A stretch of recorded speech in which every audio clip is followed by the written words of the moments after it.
Hey, what's up? Ayan. Nag-gym na lang tayo kasi hindi dumating yung yung client natin. Bubuhat na lang siguro ako. Ano na ako, mga isang oras na ako nag-antay dito sa fitness zone gym. Yan. Tingnan mo, walang kataw-tao. You know? Solo flight tayo ngayon. Gagawin ko na lang, magbuhat siguro ako. Tagal ko na rin din nakapag-vlog dahil sa tinarangkaso ako halos isang linggo. Hanggang ngayon masakit pa rin yung lalamunan ko. Grabe. Galing tayo sa initan, tapos gagawin ito. Bigla tayong ulanan. Kaya mag-ingat-ingat tayo, guys. Puso ngayon trangkaso.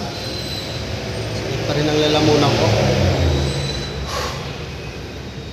Yan, siguro mga buhat muna ako or mag-antay ako ng mga 30 minutes para sa sa mga client. Yan ko, pag wala, uwi na talaga ako nito. Yan. Tingnan natin, kahit hanggang sa labas, wala. Go. Wala na. Doon na muna ako sa labas. Patay natin yung ilaw, sayang yung kuryente, wala namang client. Woo!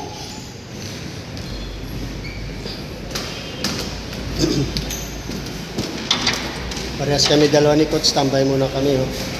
Paano, walang client? Yes. Konti lang. Nandito na lang. Go, let's go.